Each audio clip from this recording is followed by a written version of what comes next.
Menurut pendapat banyak orang, seorang raja harus memiliki seorang pendamping hidup yang setia kepadanya. Wanita tersebut kelak menjadi ratu yang bisa saja ikut andil dalam membuat keputusan atau kebijakan dari sebuah kerajaan. Namun karena besarnya tekanan, tuntutan, merasa kurang mendapat kepuasan batin sebagai seorang istri raja, banyak ratu berkhianat dengan selingkuh. Berikut 4 ratu yang tidak pernah berhenti mencari belahan jiwanya dengan gigih, sembrono, gila, bahkan kadang-kadang keterlaluan.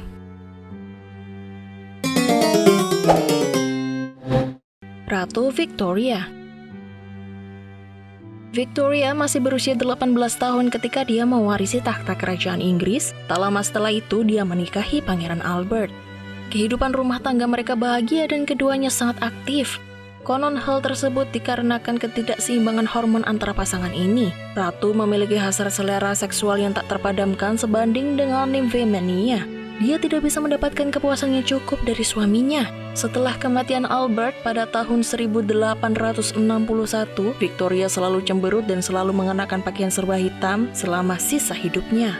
Di saat itulah muncul John Brown, warga Skotlandia yang pernah diasingkan selama bertahun-tahun selama pemerintahan era Ratu Victoria. Laki-laki ini kerap menemani ratu untuk memancing dan berburu. Persahabatan mereka terjalin selama 20 tahun. Akan tetapi orang-orang sekitar mereka menilai bahwa relasi ini sudah lebih dari sekedar pertemanan. Anggapan itu menguat setelah kematian Brown pada tahun 1883. Victoria bermuram durja karena besarnya kesedihan yang dideritanya. Setelah kematian Ratu Victoria pada tahun 1901, Raja Edward VII, yaitu buah hati Albert dan Victoria, punya semua bukti perselingkuhan ibunya yang dihancurkan, tak terkecuali buku harian Karim yang menjelaskan cinta besar terakhir Victoria. Mary dari Rumania. Mary adalah seorang wanita yang tegas dan cantik, berambut coklat dengan mata biru yang tajam. Orang-orang pada zamannya memanggilnya Ratu Semua Lelaki. Putri Mary dari Edinburgh menikahi Ferdinand de Hohenzollern-Sigmaringen pada tahun 1892, pewaris tahta Rumania. Kala itu Mary berumur 17 tahun dan Ferdinand 10 tahun lebih tua darinya. Mary tidak pernah mencintai Ferdinand, sebaliknya dia amat membenci sang suami. Selama hidup Mary melahirkan 6 anak, namun tidak semua bayi ini berasal dari perkawinan dengan Ferdinand. Orang-orang tidak bisa berhenti bergosip tentang perselingkuhannya dengan utusan Jerman, anggota Polandia, dan politisi Rumania. Ferdinand sendiri sadarkan kecerobohannya, tetapi memilih untuk menutup mata sebab terlanjur cinta. Namun, cinta sejati dalam hidup Mary adalah Pangeran Barbus Tirbay, seorang pria tampan dengan mata coklat tua. Sementara itu, Iliana dan Mircea, anak bungsunya, diduga merupakan hasil perselingkuhan ini karena keduanya mirip sekali dengan Stirbe. Anak laki-laki Mary, Charles II, mengasingkan Stirbe untuk mengakhiri perselingkuhan tersebut. Marie Antoinette. Konon Marie Antoinette bukanlah pelacur yang digambarkan oleh sebagian besar kisahnya, karena ada seseorang yang amat spesial dalam hidupnya selain suaminya. Dia masih berusia 15 tahun ketika menikah dengan Louis XVI, Dauphin of France, yang lebih tertarik pada kegiatan berburu daripada istrinya yang jelita.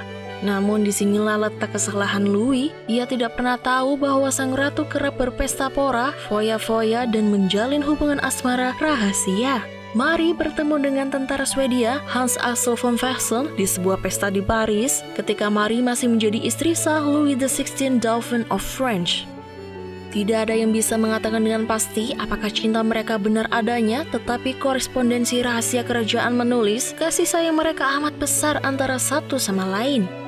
Selama revolusi Prancis, ketika Mary dan keluarganya dipenjara di Chuloy, Hans bahkan merencanakan untuk membebaskan Mary seorang dan melarikan diri berdua.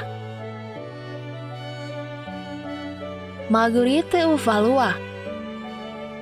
2 kali menjadi ratu, pandai bermediasi, sandera yang berbahaya, dan musuh yang perlu dilenyapkan, Marguerite adalah seorang Katolik yang berada di pucuk pimpinan negara Huguenot yang misinya adalah membawa perdamaian.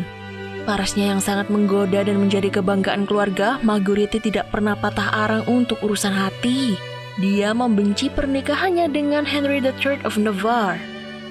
Joseph Boniface de la Mole dikatakan sebagai pacar pertama Margot meskipun sang ratu tidak berbicara tentang Joseph dalam memoarnya, mungkin untuk melindungi dirinya dari tuduhan keterlibatan dalam komplotan Joseph ketika melawan raja.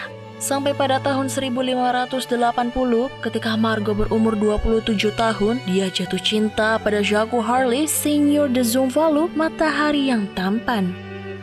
Setelah kepergok pihak istana, Margot pun diasingkan oleh suaminya sendiri dari Paris pada tahun 1585. Dengan sikap yang tak menyesali perbuatannya, dia meninggalkan Henry III dan melakukan perjalanan dari kota ke kota bersama Harley, sampai akhirnya ditangkap dan dipenjara di Kastil Assen, di mana ia menghabiskan 20 tahun hidupnya.